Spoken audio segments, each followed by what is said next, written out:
네, 안녕하세요. 안녕하십니까. 네, 양경현TV 양재현 회사입니다. 김규현입니다. 네, 권순환입니다. 오늘은 최근 이슈가 되고 있는 것 같아요. 3.3에 대해서 한번 이야기를 나눠보도록 하겠습니다. 광고 한 편 보시죠.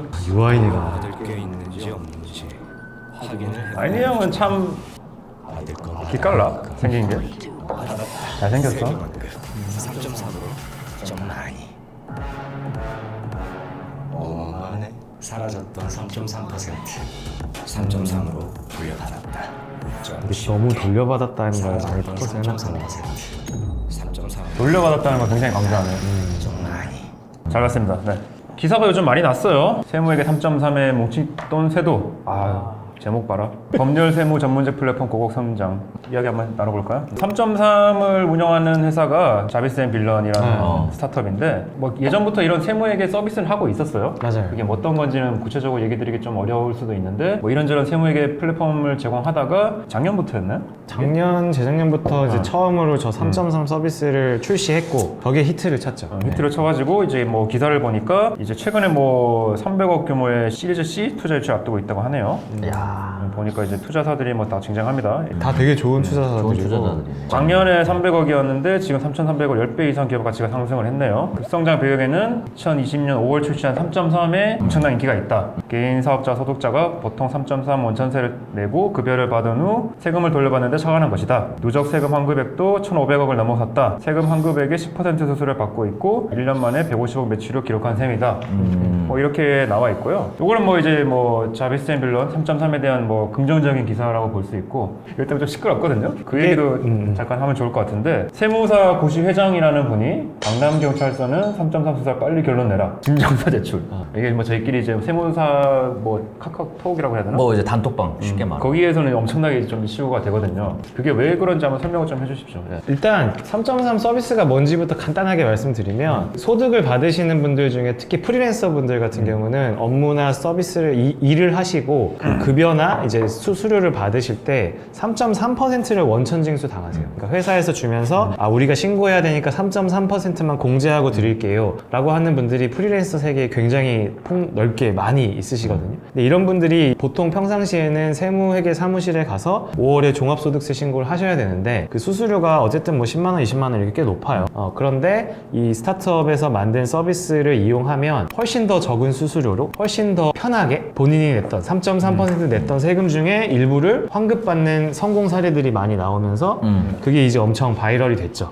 여기까지 왔는데 문제는 이제 기존의 세무회계 업무를 보시던 회계사님들이나 세무사님들이 이제 이 업체에 대해서 좀 어떤 반감이라고 해야 될까? 아니 뭐 당연히 이제 뭐 공포감. 그렇죠. 우리의 마켓이 이제 줄어드는 줄어든다. 거니까 그런 게 있죠. 한번 읽어보십시오, 이거 기사. 이게 보면은 두 개예요, 두 개. 하나는 세금을 환급받는다는 게 허위 과장 광고다. 그러니까 이제 환급이 나올 수도 있고 안 나올 수도 있는데 이제 광고만 보면은 3.35에다가 쓰면은 무조건 환급받는 사실 광고를 해서 이거는 허위 과장 광고를 고객을 유치를 했다. 그게 하나고 두 번째는 이제 자비스앤빌런즈라는 회사는 세무회계 사무소는 아니잖아요. 회계법인도 아니고 실제로 신고서를 작성하는 거는 여기서 고용된 뭐 세무사들 아니면 다른 세무회계 사무소한테 이제 위탁 형식으로 아마 일을 줄 거예요. 이렇게 영업을 하는 거는 불법이다. 그런 얘기도 있는 것 같더라고요. 이거는 뭐 알선 뭐 문제도 있고. 맞아. 뭐 이제 세무사법인가? 뭐 그런 게 있어. 이게 알선을 하면 불법이라고 하더라고요. 근데 이게 알선 행위로 볼 수 있지 않냐 뭐 그런 얘기가 있는 것 같은데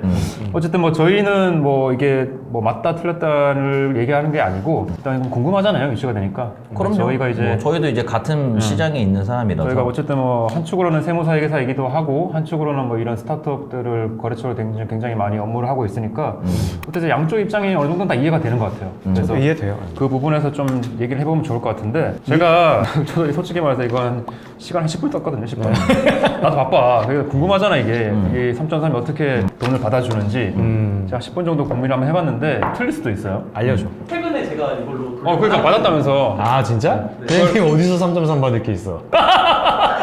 17년도 거로 받을 게 있어요. 옛날 거. 옛날 거. 그러니까 일단은 먼저 기본적으로 제일 대전자가 이제 이걸 서비스 이용하는 대상자거든요. 그러니까 이거는 3.3이라는 게 얘기했던 것처럼 이제 일반 월급 받는 사람들은 이제 전혀 해당이 안 돼요. 프리랜서. 그러니까 이제 직장에서 월급 받고 연말정산하고 이런 분들은 이용하실 필요가 없습니다. 그의 대상은 3.3%로 이제 세금을 떼고 받는 맞아요. 프리랜서 중에서도 이게 다 대상이 아니라고. 어. 이게 대상자가 이제 간편 장부 대상자가 있고 복지부기 대상자가 있어요. 모든 프리랜서는 둘 그렇죠? 중에 하나예요. 둘 중에 하나예요. 그리고 간편 장부 대상자는 좀 계속 어려운 얘기가 나오는데 추계 대상자가 있고 이제 기장 의무가 있어요. 저거는 나는 17년부터 봐도 아직도 또 봐, 그러면. 이건 이제 단순 경비, 기준 경비. 굳이 이제 설명을 간단히 해드리자면 프리랜서 중에서도 소득이 높은 분들은 이제 복식부기 의무자에 해당돼요. 그러니까 이런 분들은 자기가 이제 1년 동안 벌고 쓴 거를 다 이제 증빙을 마련해가지고 장부를 만들어야 된단 말이에요. 그러니까 이걸 3.3으로 아마 서비스를 할 수가 없을 거예요. 그러면 이제 간편장부 대상자 중에서도 하나는 이제 기장으로 이제 세금 신고를 할 수가 있어요. 이건 뭐냐면 그냥 이제 간편장부라는 게 가계부처럼 얼마 벌고 얼마 썼다는 건데 얼마 썼다는 거를 이제 하려면은 뭐 지출 내기 다 있어야 될 거 아니에요. 신용카드 이런 게. 증빙이 있어야지. 근데 3.3에서 이걸 요구하지 않는단 말이에요. 그러면 이거도 안 한다는 이거는 제외야. 이분들은 3.3 대상이 아니에요. 그러면 이제 추계라는 거는 뭐냐면 그냥 이제 증빙 없이 나라에서 정한 법대로 딱딱 세금을 맞고 짜가지고 이만큼만 내라고 하는 거거든요. 근데 이분들도 두 개로 나누자면은 단순 경비가 있고 기준 경비가 있어요. 단순 경비라는 게 뭐냐면 100을 벌었잖아. 그러면 그냥 이제 나라에서 일률적으로 한 70만큼은 비용을 빼준다는 거예요. 그지? 그러면 30에 대해서만 세금을 내야 되는 거잖아요. 근데 기준 경비는 이게 좀 낮아 많이. 얘들은 한 20-30%가 된단 말이에요. 그러면 세금 환급이 나올 수가 없는 구조예요. 이해되시죠? 그러니까 얘들도 제가 봤을 땐 대상이 아니에요. 그럼 단순 경비만 하는 거구나. 그러니까 내가 봤을 때는 진짜 프리랜서 중에서도 한 1,000만, 2,000만 원 수준의 간편정부에서 추계로 단순 경비로 신고할 수 있는 분들만 3.3 서비스 대상자인 것 같아요.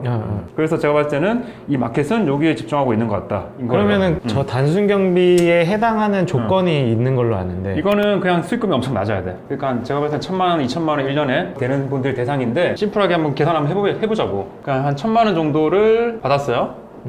그러면 여기에 3.3을 뗄 거 아니야. 그러면 33만 원을 떼겠죠? 33만 원은 그냥 임의적으로 나라에서 뗀 거예요. 그지? 원천징수. 원천징수한 세금이고 제가 말했죠. 1,000만 원 벌었으면 단순 경비로 임의적으로 경비를 빼준다고. 그게 한 70%라고 보시면 돼요. 700만 원. 이게 뭐 업종마다 다르겠지만 대략적으로 이 정도로 하면은 1,000만 원을 벌었지만 700만 원 빠져가지고 300만 원만 대해서만 세금을 낸다는 거예요. 근데 여기서 또 인적공제 빠져야 될 거 아니야. 그치. 인적공제란 건 이제 본인 그냥 나라에서 기본적으로 150만 원 일괄적으로 빼주는 거예요. 그러면 150만 원에 대해서만 세금을 내면 돼요. 근데 이게 여기에 이제 세율이 6%거든요.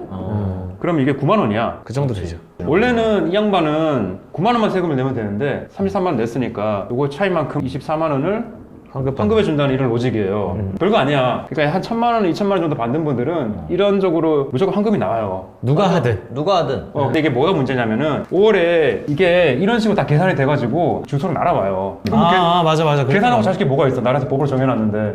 그래서 환급액까지 나와 있어. 이걸 가지고 세무서 가서 환급 신청을 하거나 아니면 ARS로 전화해서 환급 신청을 하세요. 라고 나와 있어요. 그러면 수수료 안 바꿔도 되는 거잖아요. 그러니까 본인이 하면 되는데 그거 안 한 사람들이 엄청 많은 거예요. 근데 맞아. 그게 허들일 수는 있겠다. 그거 허드리면 허드리지. 그 허들을 3.3이 해결하는 그걸 거죠. 해결해 준 건데, 그러니까 저는 두 가지가 약간 좀 콜라보 된 것 같아요. 이게 봐봐, 이게 환급이면 국세청에서 환급해주면 되는 거 아니야? 사실은 그렇지. 별도의 신고 절차를 없애주면 그치. 상관없는 건데. 그렇게 하면 이제 이런 환급 못 받는 게 없어질 것 같은데 그런 게 없이 그냥 신고를 해야지만 환급이 받는 절차가 문제인 것 같고 두 번째는 이제 김 PD 자녀 같은 사람들이 좀 관심을 조금만 가지면 되잖아. 물론 어렵지만 그냥 전화 한 통하고 하면은 환급이 되는 건데 그걸 이제 그냥 쉽게 넘겼던 분들이 이제 이런 식으로 환급을 이제 지금 받아가는 것 같아요. 근데 마켓은 진짜 크긴 하겠다. 사용해본 사람 입장에서는 제가 받을 게 있는지조차 몰라요. 모르지. 그게 문제야. 그게 문제라고. 그래서 그거를 이제 3.3에 제일 잘 파준 것 같아요. 그게 3.3의 밸류네. 밸류야. 저런 것만 보면 전화 한 통이면 끝낼 수 있었던 일들을 기존 세무 시장에서는 수수료를 받고 일을 했지. 근데 얘도 받긴 받아. 받긴 받는데 훨씬 적잖아. 훨씬 적다고? 훨씬 적고 아, 편할 거고 뭐 그런 느낌인 거지. 근데 나는 그래서 그게 궁금한 엄청 거야. 편할 것 같아. 저 단순 경비 오케이. 저건 오케이인데 저거를 막 IT화로 시스템 해가지고 쉽게 끝내는 거는 뭐 그것만으로도 의미가 있다고 보는데 사실 기준 경비율이나 기장하는 사람 복식 의무, 그러니까 프리랜서지만 매출이 어느 정도 이상 되는 사람들이 여기에 유입되면 어떻게 프로세스가 되는지가 엄청 궁금해요, 사실. 이거는 사실 뭐 법에 저촉될 건 없어요. 없지 그건. 정상 루트인데 훨씬 편하게 편하게 해주는 하는 거지. 거고 그건 저도 밸류를 인정합니다. 근데 이제 말한 것처럼 실제로 이제 기장을 해야 되는 프리랜서분들, 수익 금액이 엄청 많은 프리랜서분들이 여기 유입됐는데 뭔가 환급이 나와. 그러면 이제 좀 골치가 아파질 수도 있는 거죠. 왜냐면은 그거는 어쨌든 장부를 만들어야 되니까 증빙이 있어야 된단 말이에요. 근데 사실은 아시겠지만 신고하는 거는 증빙이 없어도 할 수 있잖아. 할 수 있죠. 그거는 진짜 탈세인 거고 뭐 그렇게 하시는 분들이 굉장히 많이 있잖아요, 사실은. 궁금해 어떻게 하는 건지. 근데 이제 세무사분들, 회계사분들 이쪽 시장에 있는 분이 3.3의 적대적인 포지션을 취하는 이유 중에 하나는 제가 볼 때는 가장 광고 면도 크네요. 왜냐면 광고를 보면 우리한테 오면 무조건 환급 받을 수 있어 라는 뉘앙스를 주는데 근데 또 어떻게 보면 광고니까 광고라는 게 다 허위야. 광고라는 게 다 허위지 뭐 사실.